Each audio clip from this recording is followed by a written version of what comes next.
Ay, walang kuryente to eh. Aray, check natin, check. Yun meron na. Yun meron na. Hey yo, what's up? Good evening. Meron tayo ditong Rusi. Ito troubleshoot natin kasi walang kuryente. So, normally pag kini-kickstart dapat iilaw. Walang ilaw. Yun, meron. Yun, magandang araw po sa inyong lahat mga idol. At meron po tayo dito yung troubleshoot na Rusi mga idol. So actually tapos na natin ayusin yan. At nakikita nyo naman ay gumagana na. So yung sitwasyon nito ay dinala sa atin ni Tropa. Bumibiyahe daw siya. Bigla na lang pong namatay na wala ng kuryente, no? At hindi na po umandar. So i-check natin yung problema ng motor na ito. At troubleshoot, no, sa usapang wiring. Pag ganito kasi bigla nawala ng kuryente, so automatic wiring po yung may problema. Kaya solusyonan natin yung problema ng motor ni Tropa. Okay, so tara. So nakita nyo naman kanina habang kini-kickstart natin ay may ilaw po sa dashboard. So ibig sabihin may supply po galing regulator. So ngayon check natin yung dito sa socket ng CDI kung maluwag. So goods naman. So ngayon naman itetest natin yung battery. Titest light natin yung kanyang battery kung goods pa ito o deads na. Baka mamaya dry lang ito kaya pag umaandar ay naglolos yung kuryente, no? Nagkakaroon ng grounded. So check muna natin. Okay. So wala nang karga yung battery. So kinikickstart lang natin, umiilaw po. So ibig sabihin mayroon pong kalungkutan yung battery. So tanggalin muna natin dito sa bahaging ito kung magkakakuryente na, no? Kasi kadalasan nagkakaroon ng problema yung CDI, nagkakaroon po ng pag-grounded yung CDI pag dry po yung battery, no?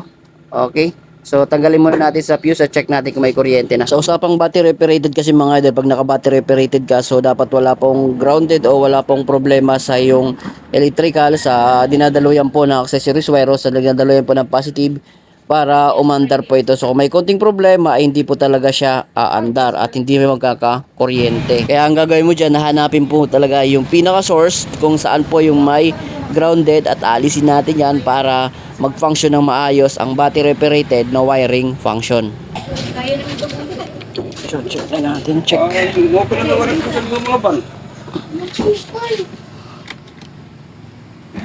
Yun, meron na. Tinapay! Okay, tinapay. So ayun mga idol, salpakan na at salpak na natin to para masubukan kung gagana na kasi napalabas na natin yung kuryente, no? So doon po nagka-problema po sa bahagi po ng kanyang battery, no? Siguro dry na po yung kanyang battery at pag kini-kickstart natin baka hindi tinatanggap ng CDI. So yun po yung naging problema nito, no? Dry po yung battery. So pa-start na natin. Yun! Umandar na. Battery lang pala.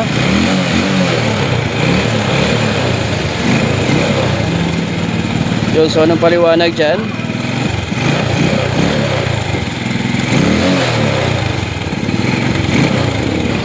Yun, so yung paliwanag mga idol, dry na po yung battery. So yung battery yung nagka-problema nito na pag nagkakaroon po ng connection punta sa battery ay nagkakaroon na po ng grounded, no? Kasi nga po ay dry na po yung kanyang battery. Kung mapapansin nyo parang may mga puti-puti na rin po gumabas dyan, no?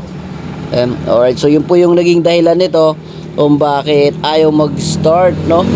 Ayaw lumabas ng kuryente kahit pag sinisipan natin dyan at naglalabas po ng ilaw sa indicator ay ayaw pa rin maglabas ng kuryente. Kaya tinanggal na natin dyan. Nung tinanggal natin, umandar po at nagkaroon po siya ng kuryente. At yung kuryente niya ay hindi na po normal, no? Ay, hindi pa na normal. Malakas na po yung ilaw ng kanyang kuryente, no? So mapapansin mo kanina ay mahina po habang kinikickstart natin. So ngayon, malakas na. So ibig sabihin nawala na po yung ground ng kanyang wiring. Alright? Battery ni mo, kung ni dry na yun eh.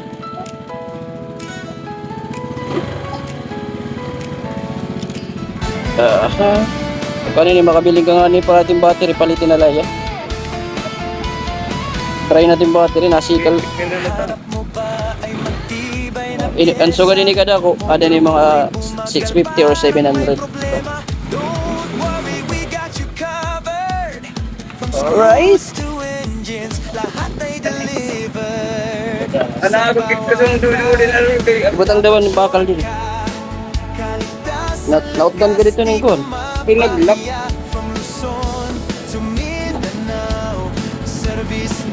Kaya nung pati din nagliwan. Dito ro.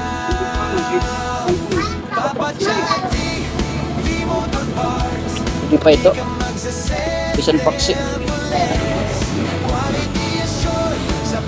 Yun. So, ikot-ikot muna natin. So, tignan natin kung may iba pang ground sa switch. Hindi naman. Walang problema. Okay, sa signal. Kusina, walang ground. Kabit mo na yung headlight.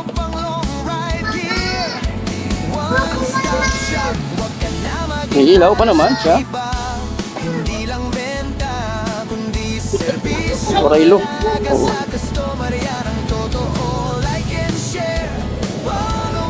Kikiwa mo nila.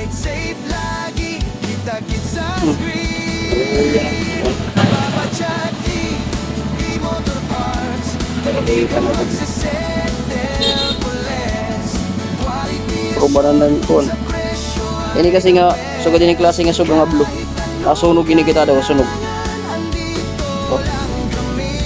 Oh. Yung mga ganitong klaseng halogen, mapansin nyo, sa gilid, patayin ko muna. Ayun o.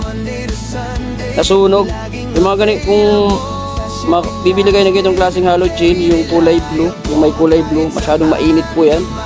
No? So, huwag tayong gagamit na mangyayari, masisira po yung socket nyo dyan. Maglulos siya, kaya nito, wala na, los no? Sunog na eh. Right. Kaya iwasan nyo gumamit ng ganitong klaseng bulb. Mas maganda ordinary na lang. Okay, balik na natin to. Ikaw dalat pagpandar ta. Pangina akong lang na under.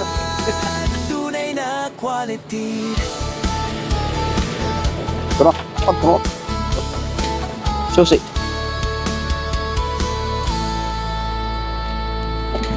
Yon. Basic. Man, maupay na tiyalaga. Kanina masirom. So, yan na, makusog na. Kanina madilim doon rito yung napansin ko. Ayun, pag ni-revolution, maliwanag na. Okay. Yung may ground battery. Balik na natin. Rusi. Iyat na yung midlight. Liwanit.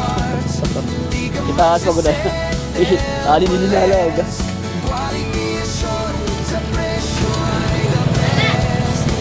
Mapasat na halod.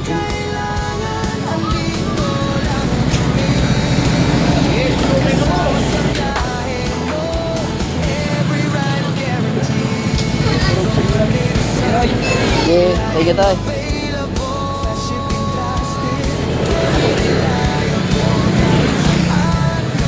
Wala naga.